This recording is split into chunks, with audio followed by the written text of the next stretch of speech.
All right, everybody, how's it going? Arch Gaming here, back with another video. In this one, guys, we have a brand new video for you guys on the Destiny: The Final Shape.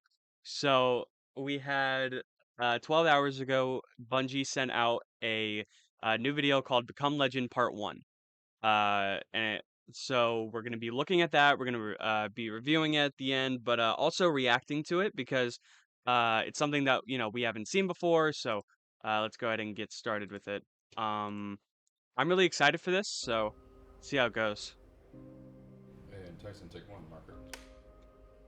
There's a line that emerged in Destiny 1 that wasn't planned for, but is very deliberate by the person who put it in the game, and is very resonant for Destiny players, and resonant for me as a person.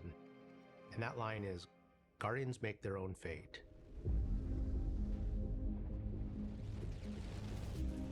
That still gives me goosebumps. For me, that has sort of become a touch point for the Destiny story.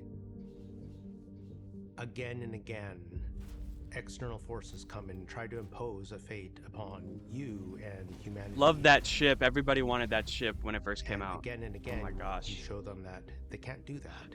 It's been a long time, huh? We make our own fate. Wow. That's not just a powerful theme of Destiny, it's also a powerful theme for us as people, as both developers and as humanity. We make our own fate.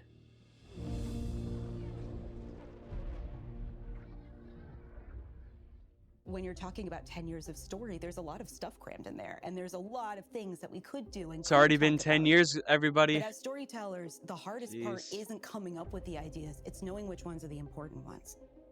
We want to tell a story that makes you, the player, feel like all of that time that you invested, we saw you, and we want to give you the experience that you've been waiting for. We looked at everything we had, we laid it all out, like whiteboards and like everything. We were trying to look for a theme that felt resonant, not just for this story, but for Destiny as a whole. So, And the theme that we kept coming back to was gonna pause it real quick there. So this whiteboard, is like, so they actually, like, like they go in each individual mission and, they tell you, you have to do all this for your, um, for your missions, so mission 1, this is all the crap that's in mission 1, mission 2, mission 3, mission 4, mission 5. Then they even have a Lost Sector tour. So you do a Lost Sector to, you know, uh, go along with this, and you do a strike, and then you finish off. But here at Mission 7, it cuts off right here. And I think that is because all these right here are the raid missions and, storylines and, exotic missions that they're gonna have, plus the final. So I think all of this coming together is going to be probably the best that we've seen in Destiny history. Uh, so I mean, wow. Uh, it's honestly something that I think that they have actually looked into, actually reviewed, and that they have actually tested and worked on, and they enjoy it themselves. And so that's why they want us to enjoy it, because they enjoyed it making it so much. So that's something that, we all can appreciate, is that they actually do want us to enjoy it as much as they did. Words and like everything. we were trying to look for a theme that felt resonant, not just for this story, but for Destiny as a whole. Look at that. And the theme that we kept Look at all coming these back to was ghosts. purpose and Wow. fate. Look at all of them. And that's what That's more this ghosts than I've story ever is seen. about, not just for ourselves as the player, but also for our characters. I used to think I'd give anything to bring you back. Wow. Wow. Okay. So, for those of you who are not aware, Lance Riddick, who was the voice of Zavala, sadly passed away last year, or earlier this year, I think. I honestly forget when it happened. It was such a blur, but because of his passing, they needed a new voice for Zavala because they're not going to get rid of the character, you know. Uh, and so what they ended up doing was they recasted him. And if you guys have ever seen Princess and the Frog, it is the voice of the villain of Princess and the Frog, the Hoodoo Man. Uh, and he's gonna be a Zavala from now on. We are at the end of Destiny, and so I think that's why, they're able to, get away with this, because honestly, Zavala is such a big character. They already got rid of Cade. They can't lose another character like this. And so I think in the final shape, they will be paying homage to Lance Riddick, somewhere, somehow. Um, but this is, the first time we're gonna see someone besides Lance play Zavala. So that's just something heartwarming, and something that we all should take into account, that they are just as upset about it as we are.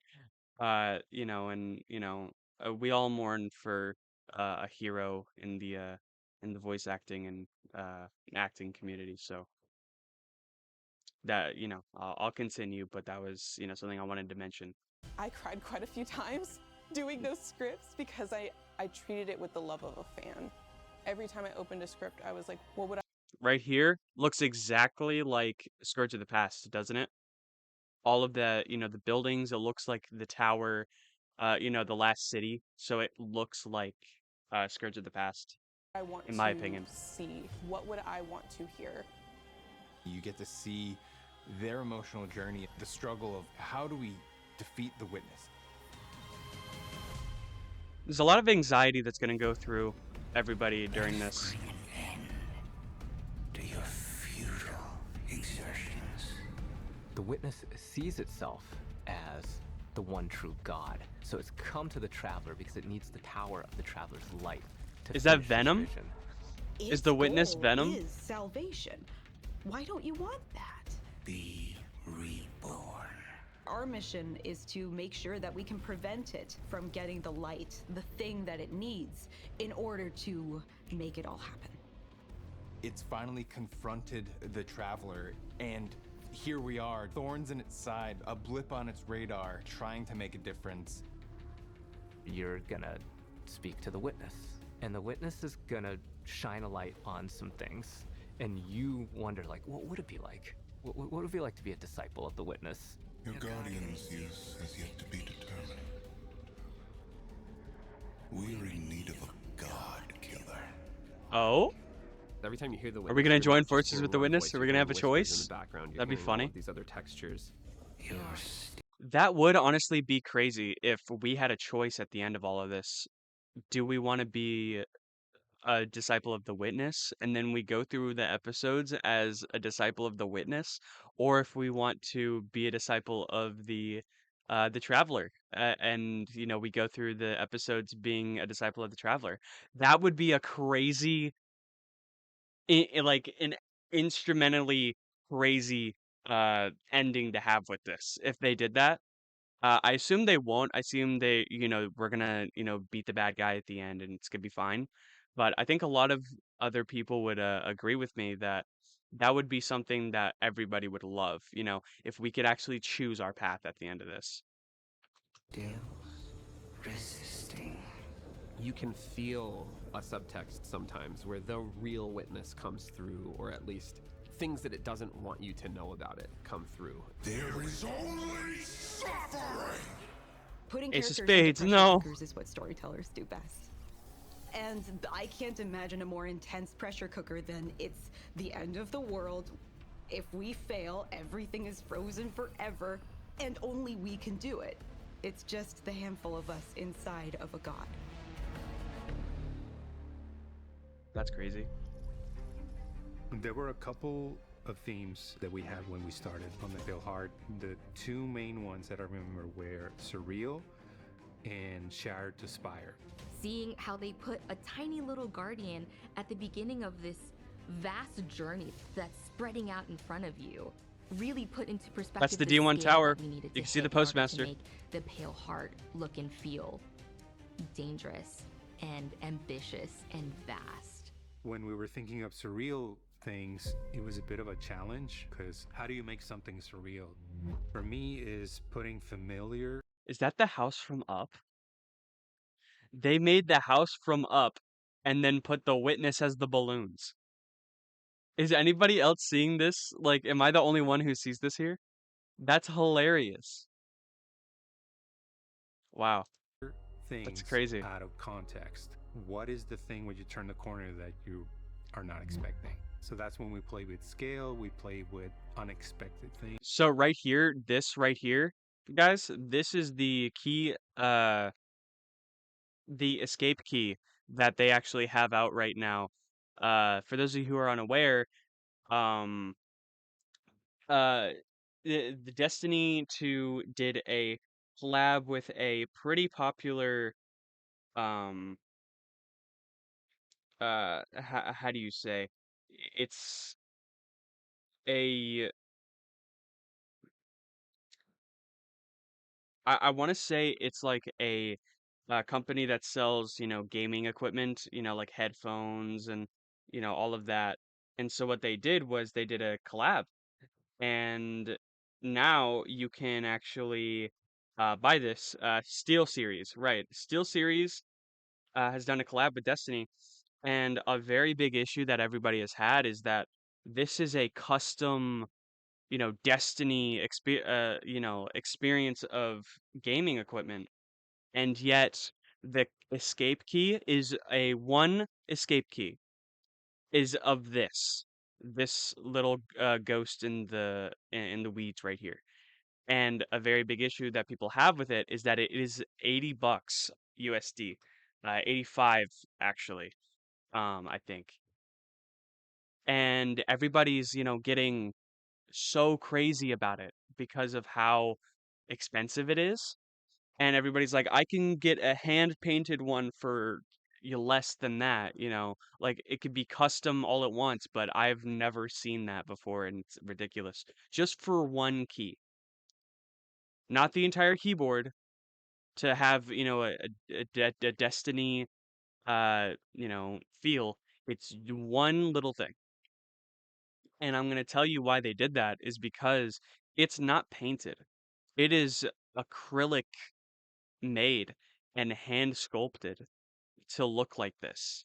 So and plus it's limited edition and it's a collaboration custom, so $80 is not overly, too bad. I feel like it would go up to like $1,000, compared to, some of the other things we've seen, but that's just something I wanted to touch up on while I have this in front of you guys.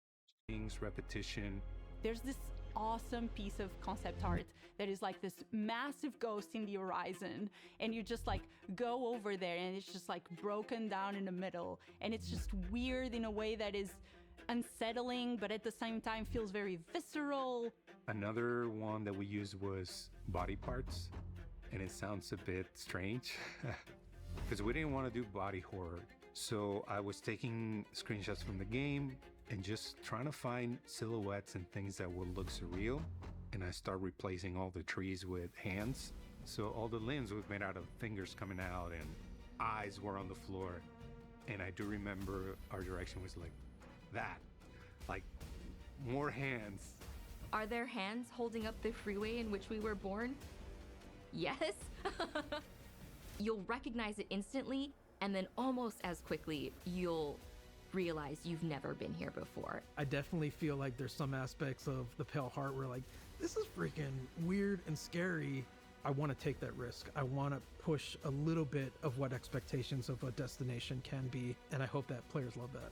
As players progress, they get to see more influence of the Witness, not just on the Traveler, but also on the races that it's interacted with that we've seen so far.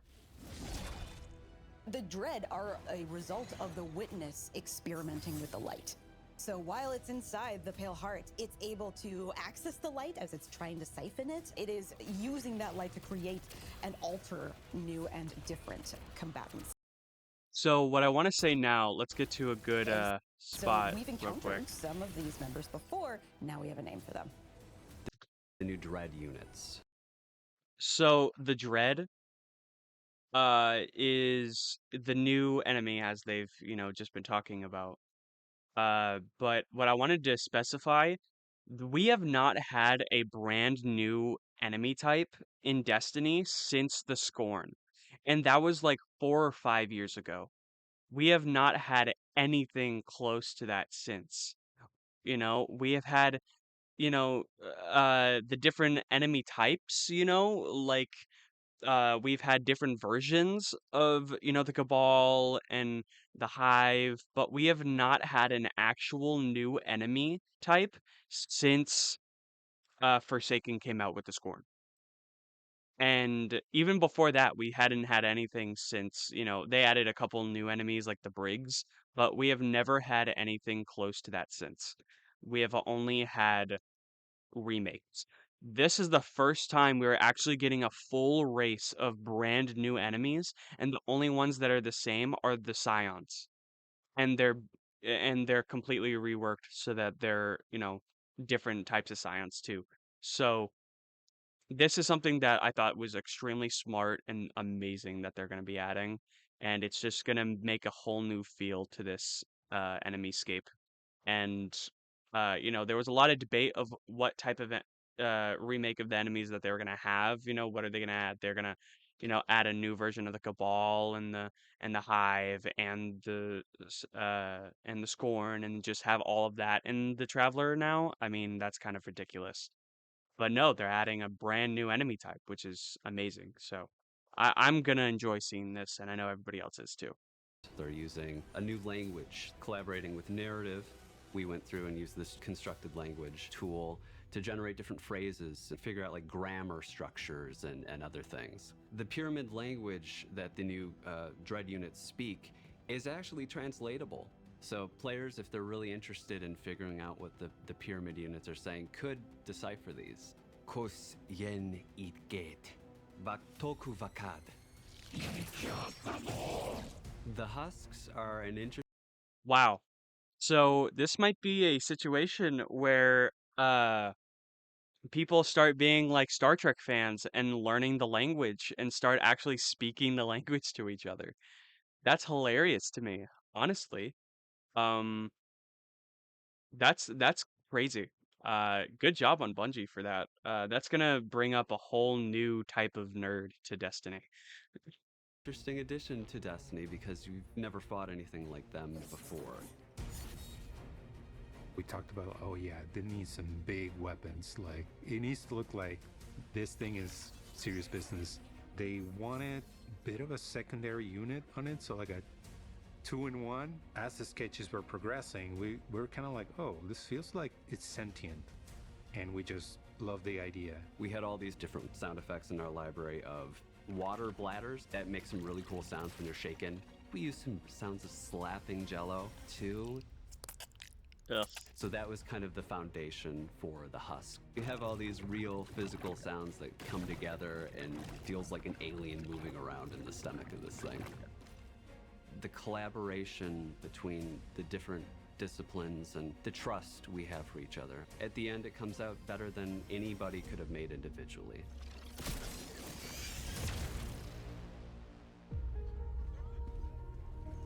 Beautiful. There's Cinematics in Destiny have been amazing throughout the years. It's not just a story about the Guardian's journey, it's also kind of the story of Destiny's journey. It starts in a place of uncertainty and challenge, and then it changes and evolves, and it proceeds forward into the unknown. And as you get closer to the final shape, those two experiences converge. We know where we're going, we know where we're aiming for. I feel very confident about the love and the work and the thoughtfulness that everyone working on this release put into it. And I think it's inevitable that when people start going in and experiencing all these different things that make up this expansion, I think they're gonna see it. I won't lose another soldier in this war.